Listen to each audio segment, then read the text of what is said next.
And people have been losing their minds about the icons. And when budget is not an issue, I guess you can do whatever you want, including creating a new standard. I think they developed their own file type to house these animations too. But it has lost quite a lot of that character.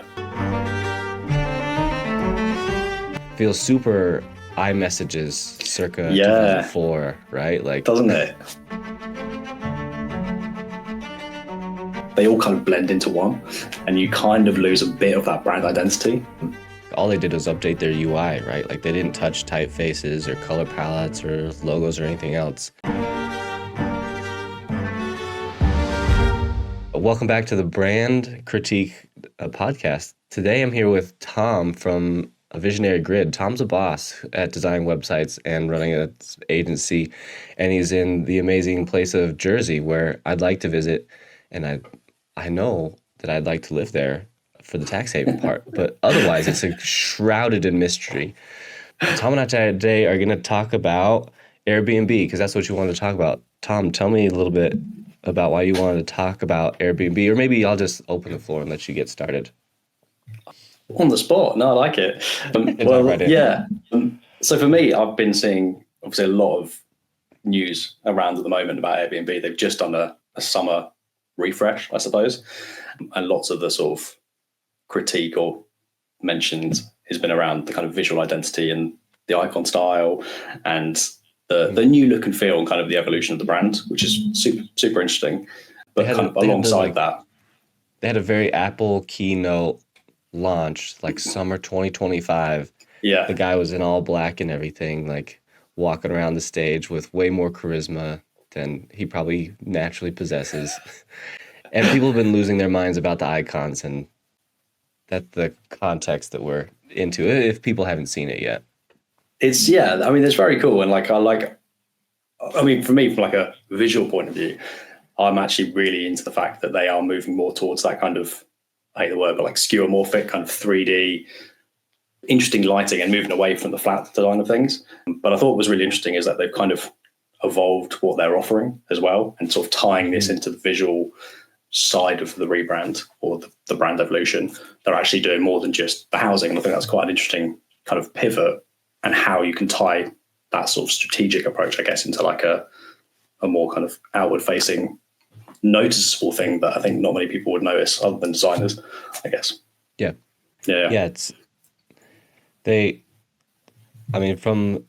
It's interesting that some of the comments are like, oh, it's a rebrand or whatever else, but it's really not. Like, all they did was update their UI, right? Like, they didn't touch typefaces or color palettes or logos or anything else. Yeah. But they took away the sort of flat UI that we're used to. And I think they developed their own file type to house these animations too. Did they? I didn't know that. That's mad. Which seems nuts. Yeah, when budget is not an issue, I guess you can do whatever you want, including creating a new standard.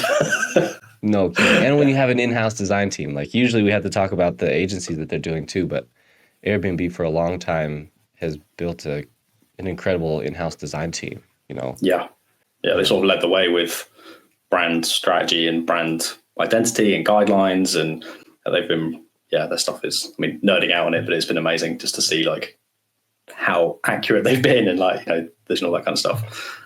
They certainly know what they're doing. Yeah, no kidding. Even historically, so we're going to go way out of order here. I've got this like keynote slide presentation up. There it is. We should have been talking about this the whole time. There's something for sure. Some of the new ones. It was really funny. The new tags that they have next to the balloon and the little ringer feels super iMessages circa 2004, right? Like, doesn't it? It feels like, really funny. It's like they're still following those trends a little bit, but the icons are really, they're like beyond icons, and like you said, back into skeuomorphism a little bit of like this really heavily housed thing. And it's really refreshing to me as a designer, I would say. I think for so long, so many companies have like been falling down the like the crystal goblet rabbit hole. I don't know if you know the Beatrice Ward Crystal Goblet essay, but it's like designing towards neutralism. so that you design a wine glass to be clear so that you can appreciate what's inside the wine glass instead of the glass itself. And I think that so many companies are like, oh, there's like a right and a wrong way to design UI, and this is like a really lovely break from that. Totally. Yeah. I mean, one of the things that I've noticed over the last 10 years, I suppose, when it's really started to pick up was it almost feels like the convergence of brand identity. If you look at big brands a decade ago, they'd all have interesting logos, interesting ways to treat type and brand devices and colors and all that kind of stuff. And as everything's got simpler and flatter and, much less complex, they all kind of blend into one, and you kind of lose a bit of that brand identity. And logos lose their flair, their style. So to have a company like this moving back into a direction where you add loads of personality and fun into a UI, I think is really good. Really kind of enjoying it. Yeah, I actually pull up some of these. Will it play on? There we go. This is a great point. I think you're right. Like early 2010s or early 2000s probably is like everybody went sans serif. Everybody went, minimized their fonts and took all the playfulness out of their logos and stuff. And you're absolutely right. I think that is like an aim towards ease of use online and in digital spaces. And I actually put this like really quick screen recording of Airbnb's design system and their typeface serial. So they designed this one in 2018. So I think there was that huge swing of everybody like out of their like really heavy characterization, like Spotify and Airbnb and was like SoundCloud, or there's a couple always like really heavy case studies that all went to sans serif. And then I think there's been a huge swing back into like, okay, that was probably too far. We need something that's personalized and customized so that when you're in Airbnb's app, it doesn't feel like you're in Spotify's music player. It doesn't feel like you're in Apple Music or whatever else. And I think Airbnb in 2018, when they launched Serial, were one of the first. I mean, they were not the absolute first. I think McDonald's did it way, way early, and just nobody paid attention. But they had this huge typeface design specifically for them, right? Oh man, I thought it would loop. It probably will. I'll just loop it.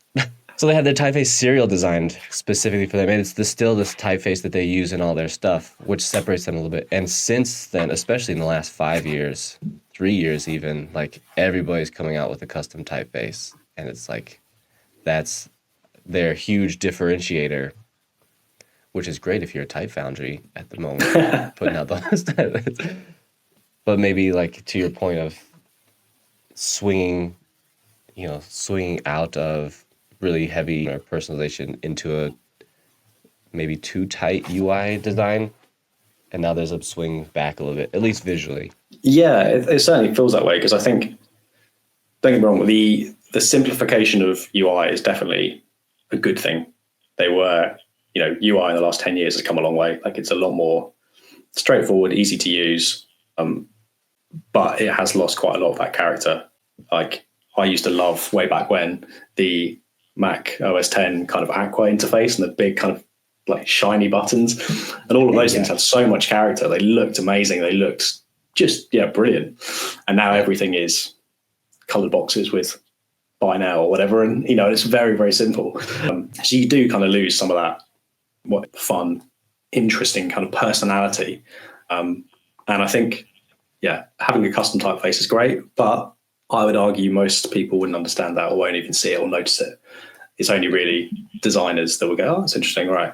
Whereas something like these icons, they probably got so much traction because they are so visually striking, and you don't need to be a designer to be like, oh, that's a lovely animation. That's a lovely, visual piece of interest. I can notice that. I can see that. So I think a combination of having a really simple interface and now starting to inject this fun 3D, different look and feel is a really cool direction. And I hope more brands follow it, to be fair. Yeah. So you talked about it being like I think you're right. Like at some level, people don't people aren't gonna like look at the typeface and go, "Ooh, I love that typeface," and then leave the app or stay on the app. Yeah, yeah. Maybe a little bit. But we talked earlier about the sort of business shift from just the booking app to the book everything app. Can you, from you do more web development and UI development than I do. Can you talk a little bit about that? Maybe not necessarily even the UI stuff, but like what the strategy is, or like what do you take us inside the minds of what you think I will from an try my outside best. perspective. Yeah. Just some guy throwing my thoughts in the ring, but That's all we are. from yeah, exactly.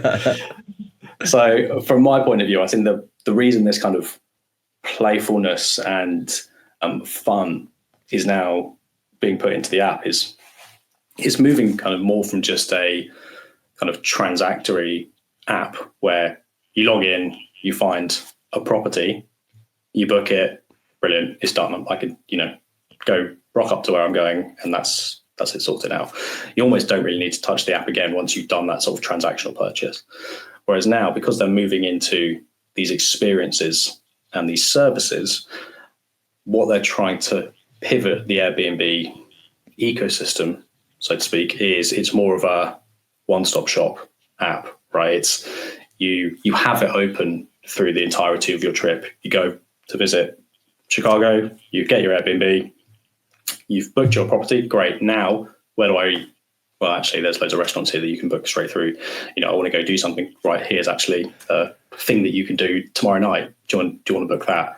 So it becomes the sort of central hub of your trip, and I'd imagine that you're spending a lot more time in it. Therefore, the experience becomes even more important and less of a transactory app. But it's more of a experiential app. You want to be able to complete stuff, but you also want to browse and explore and get good suggestions. And from that, you do want that level of playfulness and nice animations, a great UI that's super easy to use. And I think for me, that's probably the overarching strategy of this rebrand. Like, this is what we need our customers to do right now. Let's design the app to achieve this goal. Yeah, I think that's a really good point. They're thinking about their customer journey, right? And the like user journey of the phone in their pocket and their whole experience. I think what you said of like, what do we need our customer to do, or what do we want to help them do, is so smart. I also in his keynote, God, I can't think of his name. Of course, you get like recording and a session, you can't think of anybody's name. Whoever the CEO is, who's been interviewed everywhere, he's like so smart, just a genius. But he talked about like that, comparing them to like a hotel experience, and I thought that was so smart. Of like the difference between an Airbnb and a hotel. Like, sure, hotels are kind of a headache and like obviously harder to book than an Airbnb is, but they have all the amenities there, right? Like, you can go to the gym and you can go to the pool and you can order food to your room. And people, I think Airbnb hosts have figured that out. Like, when you go to an Airbnb and there's a little binder and they have like, oh, these are our top 5 restaurants and this is where you can go do all this stuff. I think some of that has been put on the hosts a little bit, and it seems like Airbnb paying attention to what the customer journey of a whole trip. They're like trying to shoulder that responsibility, or at least help people shoulder that a little bit.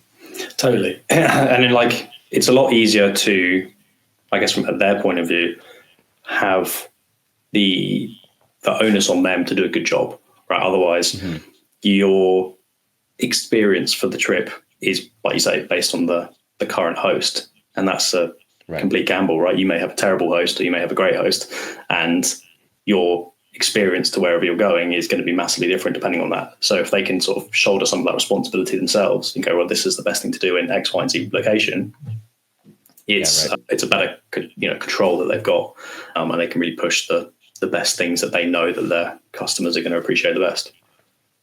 Side note, I had this Airbnb story, or I had this Airbnb host one time that had like, it was in Colorado. It wasn't near any sort of ski slopes or anything. It was just like, I don't know, some town that people visit with some frequency. And she had in her notes, it was like, this like really old couch that wasn't quite an antique, and it wasn't also like a piece of high modernist furniture. It was just like a couch that you could tell she really loved. And it was like the main sitting space in the living room that faced the TV. And it was, but she had these rules like, you can sit on the couch, but don't sit on it with dirty pants. You can't put your feet on it with shoes or with socks. Don't lay on the couch. No more than like 3 people on the couch. Like, she had all these absurd rules in this binder and in her welcome emails about this couch. And we were just like, oh, let's just get 5 people on the couch. I'm gonna put my feet on the couch. Like, it's a couch. Like, if you don't want people sitting on the couch, like, take it out of your Airbnb. Yeah, being the pragmatist, that's exactly what I'd suggest. If you're so precious about the couch, maybe move it somewhere else. But I mean, that's the joys of it, right? Yeah, maybe Airbnb will be able to do a better job than that as from their client experience standpoint. Maybe not. I'm sure they could have a nice icon, little couch icon that animates. They have an amazing icon. There'd probably be 4 people sitting on the couch in the icon. Exactly. She would go mental. Yeah.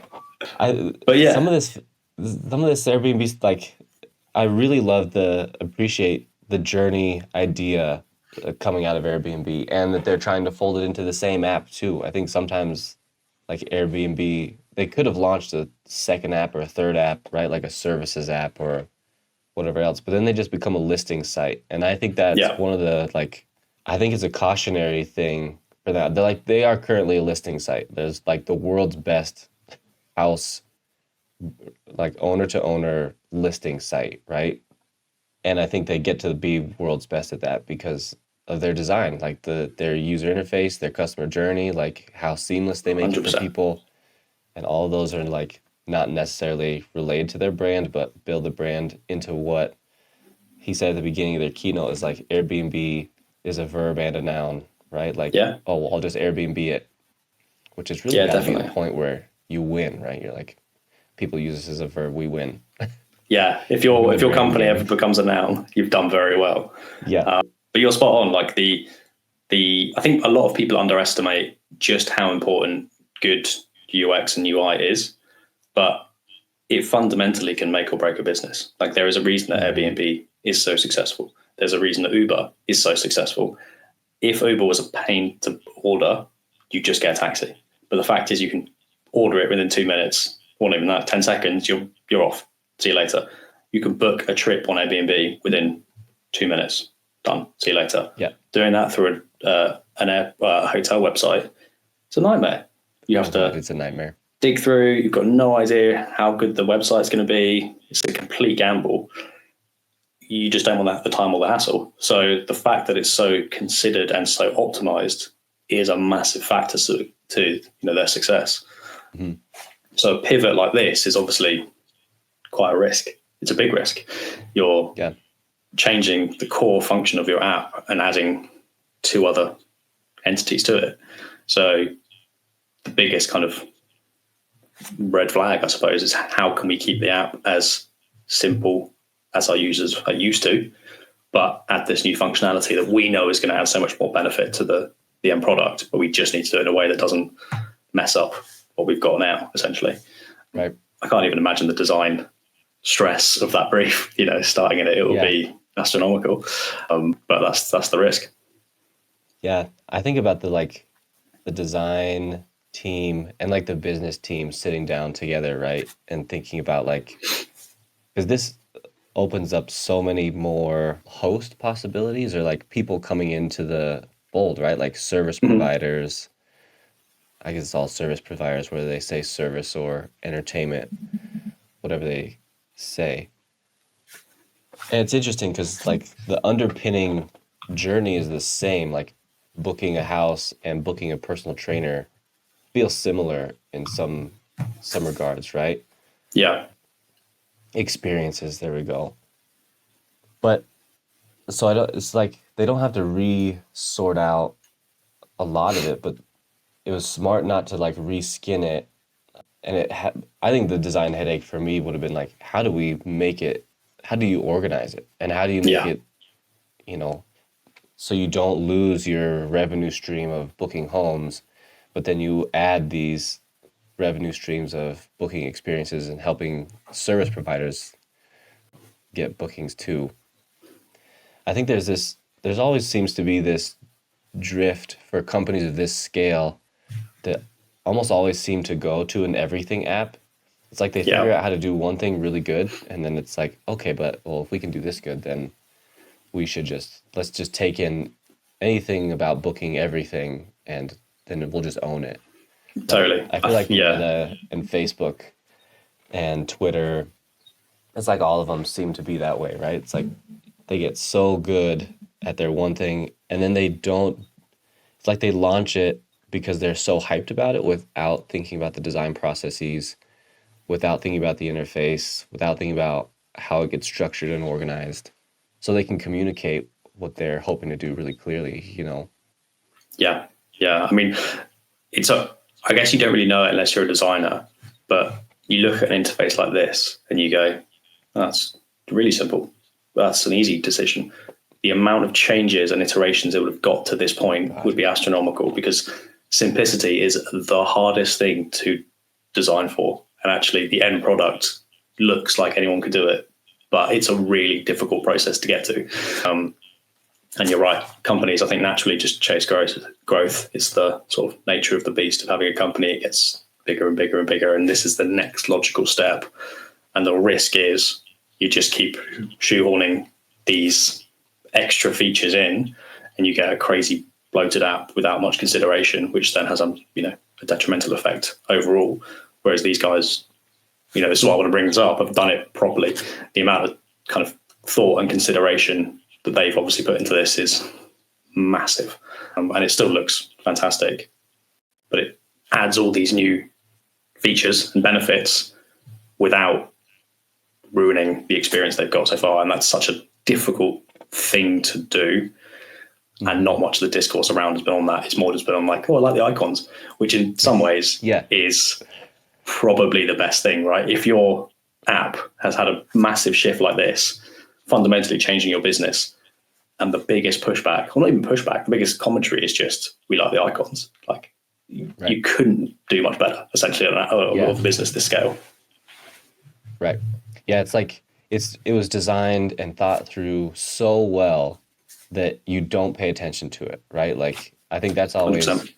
one of the, always love the metaphor from art philosophy of the shoe. It's like if you're wearing a good shoe, like you don't notice it on your feet, right? Like you don't notice the shoe until it's broken, like until it leaks or until it starts to make your feet sore.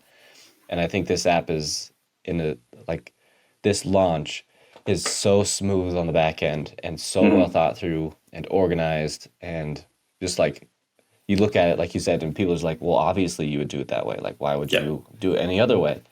When you reach that like caliber of design from the back end, then you, like you said, you're sort of in this like holy grail. Who cares if people do or don't like our icons, right? That's like a very the highest level like skinning of design, when the rest of it is like they basically doubled their app size, right? They tripled the size of their service and offering by adding experiences and services. And there's like completely new categories, completely new, like, what are you pulling in from like hairstylists or like personal chefs? Seems nuts that you can book a personal chef on Airbnb. And all of a sudden, I think from a business ecosystem for them, like my wife does wedding photography, and I watched this keynote, and the first thing I'm thinking is like, okay, how do we get listed in our area, or how do we get her listed in the destinations she wants to be at, And now it's this just a whole new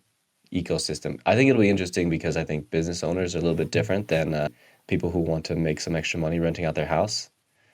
Though I imagine most Airbnbers now are pretty well business owners anyways. I would say so, yeah. It's wild. Like, I think they basically tripled their business opportunity, right? And I think most businesses, if I said, right, we can triple your business, they think I was insane. There's no way you can. Kidding. But I guess this is the power of what good design can unlock. And this is why big companies, I guess, can charge big money. I know this is an internal team, but if this was an external team working on this, the invoice that Airbnb would be expecting would be astronomical, because they'd be astronomical marking on value, right? If they can say, right, I'm going to triple the size of Airbnb, this redesign is going to be big, because think about how much money you can make.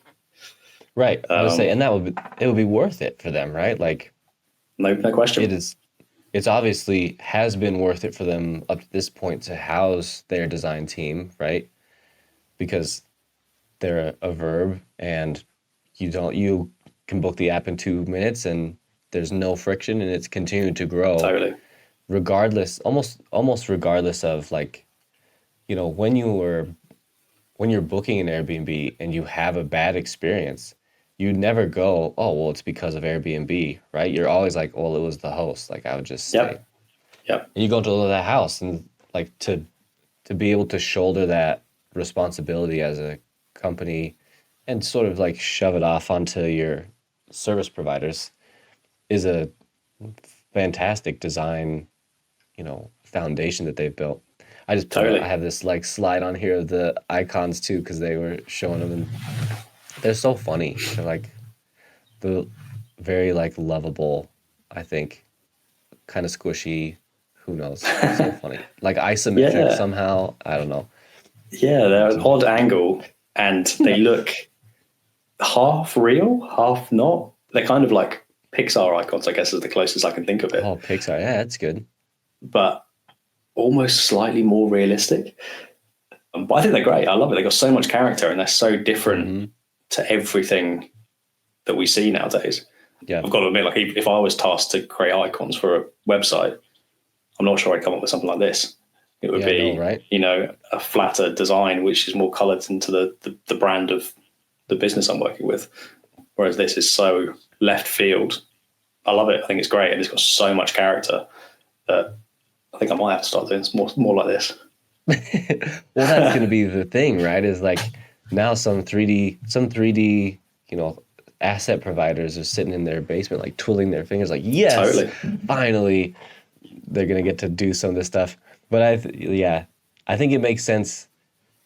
Like even back on those like looping playthroughs that I had, like when this UI here that has these like really flat icons, like this one is showing the categories of different houses, and I think it makes sense because all of the, like, they're all houses, and it's just like just a nuance of house versus the different categories of like homes, experience, and services seems so different that they needed something with a little bit more visual heft to help them like associate differently. And also that, you know, nowadays people are paying money to have photos taken of their homes, right? So like the imagery is so strong these days in the listings, and I imagine they will just remain strong for experiences and services, that in order to compete visually a little bit, they had to be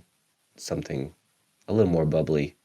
Yeah, that's a really good point, because I think my initial thought would be to, you know, take their existing iconographic style, which they had, you know, at the beginning of this playthrough, and just brand, you know, like that. Go, right, here's homes, here's experiences, here's services, and that kind of same visual style.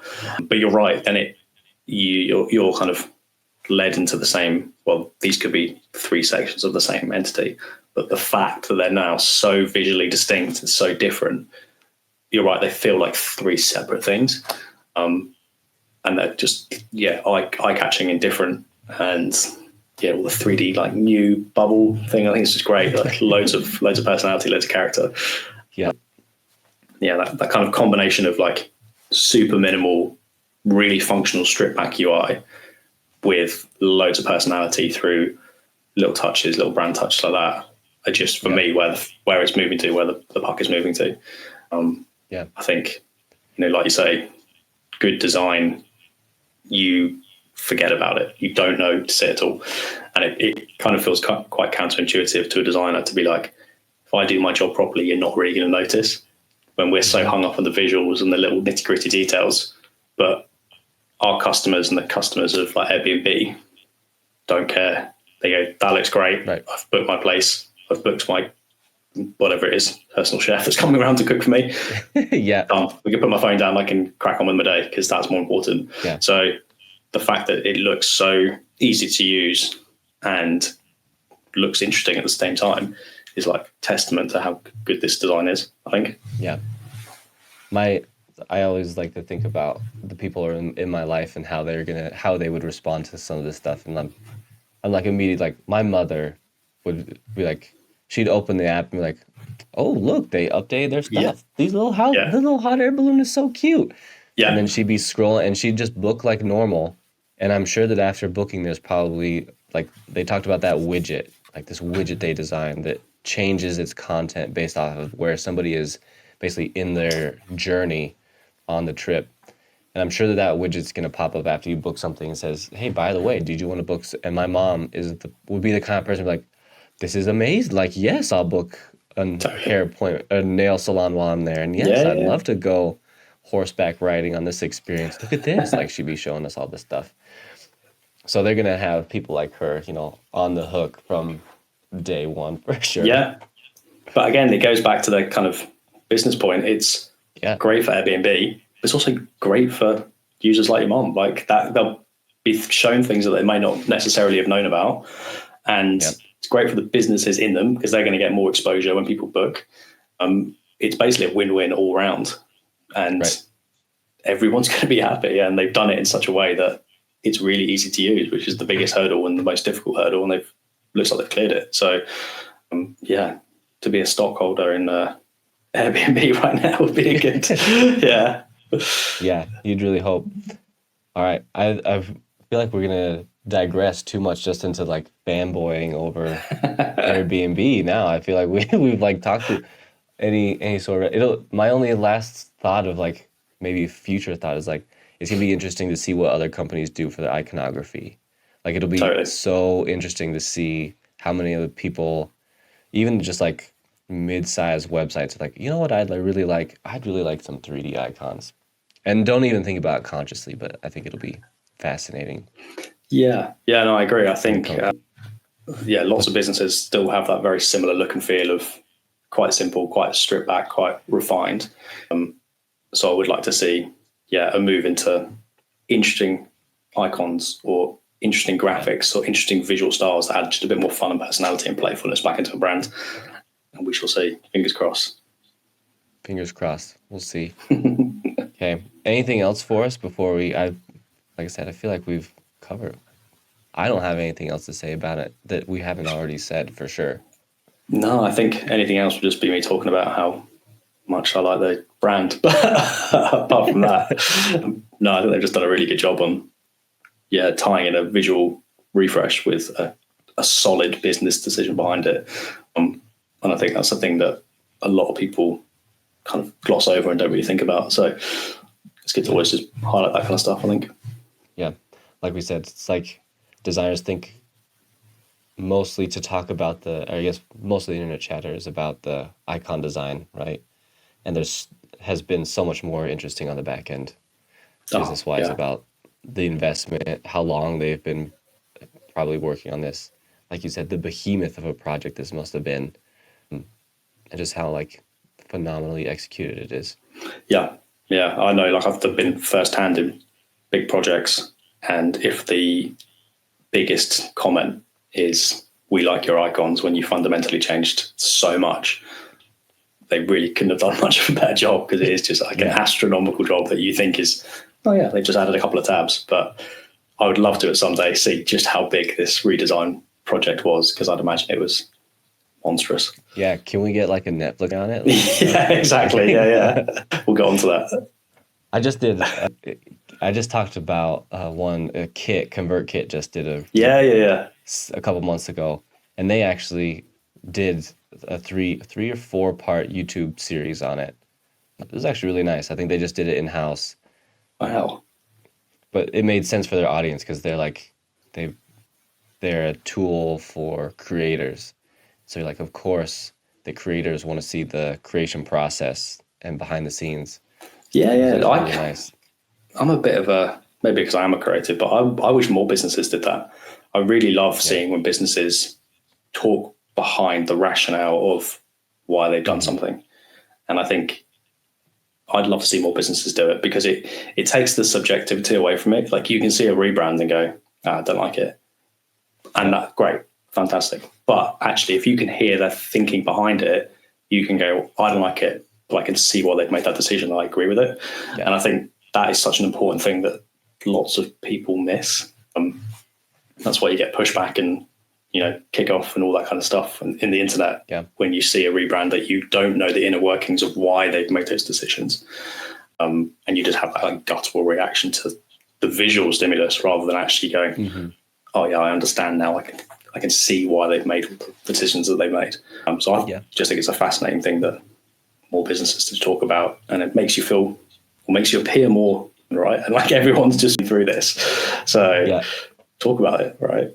Maybe that should be the call to action. Instead of like and subscribe to the YouTube channel or subscribe to the podcast, the call out's going to be make more Netflix about this. Yeah, exactly. Yeah. Tell us about your rebrand, how much pain it was. Tell us about it. That's right. All right. Tom, thanks for letting me talk to you about Airbnb stuff. That's been a pleasure, mate. Been a pleasure. Your business bent and expertise in UI stuff has been really insightful for us and really helpful. Regardless of whether I say to, like, jokingly say not to subscribe to the YouTube channel, definitely subscribe to the YouTube channel and the podcast even, and we'll push more of these out. And if you are a branding business owner, make more Netflix about your design. YouTube, who cares? Like, just show us stuff because we love it. It's a solid call to action. I love it. Okay. Tom, it's the morning for you, or no, evening for you, morning for me. So I'll let you get to it, yeah? Cheers, mate. Been a pleasure. Yeah.